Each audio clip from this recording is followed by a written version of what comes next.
channel. My name is Jatarin Moore, and on my channel, I am documenting my real estate investing journey as a wholesaler. In this video, I will be breaking down the simple steps to getting a wholesale deal. Then I will also be going over exactly what wholesaling is. So let's get right into it.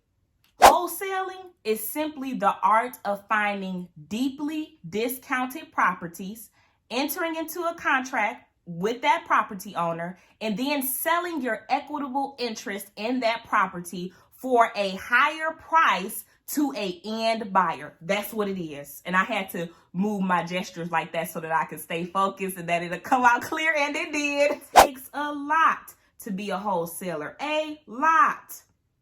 Did I say a lot to be a wholesaler? Wholesaling, the process is simple. There's defined steps that you can take in order to get your first wholesale deal. And I'm going to tell you guys that in just a second. The goal of wholesaling is to sell your contract that you have in place with the property owner to an end buyer before that contract, your original contract, expires. The contracts we use are negotiable, right? So within our inspection period can be however long we agree upon with the property owner. My inspection periods have been between 10 to 15 business days. I like to put business days, I do personally, just to ensure I have enough time to find my end buyer. And here is the reason. Most contracts will have what they call an earnest money deposit, EMD. When you put down an earnest money deposit with your purchase agreement with the seller, if you don't find an end buyer before your inspection period ends, you will forfeit, you will lose, you will risk losing your earnest money deposit. Let me get down into the steps to completing a wholesale deal. Remember, I said this is going to be simplified, the simplified version. Yes, there are other steps, not even steps. There's more to the process, I should say. So as you start and as you begin, you will be able to go through these steps, but you will also see that every single wholesale deal you do will be different. But the steps remain the same. Number one, as we already discussed, you find a distressed property. Number two, you enter into an agreement, which is known as a purchase agreement with the property owner. Number three, open escrow immediately for many different reasons. If you have questions as to why I should open escrow, let me know down in the comment section,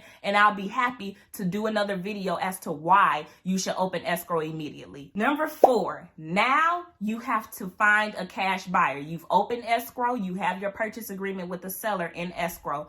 Go ahead and find your cash buyer. Step five, once you find your end buyer, you enter into a contract with your end buyer, and you send it to escrow. Now you have your purchase agreement with the seller in escrow, and then your agreement with the end buyer in escrow as well. So what's next? What's the sixth step? You get paid. Payday. It's time to get paid. Now you're just waiting on title to complete whatever they need to complete, your escrow officers to work on your behalf in order to get the transaction done and your account funded. Just a quick example.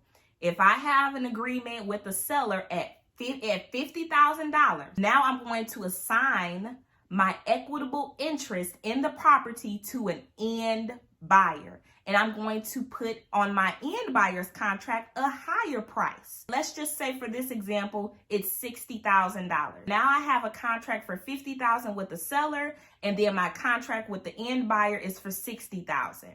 What's my payday? $10,000. That was all the content that I have for this video. If you enjoyed it, give me a thumbs up. Go ahead and subscribe and turn on the notification bell so that you never miss anytime I upload any new content. I will look forward to seeing you all in the next video.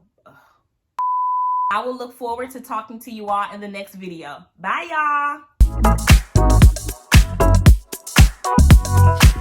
y'all.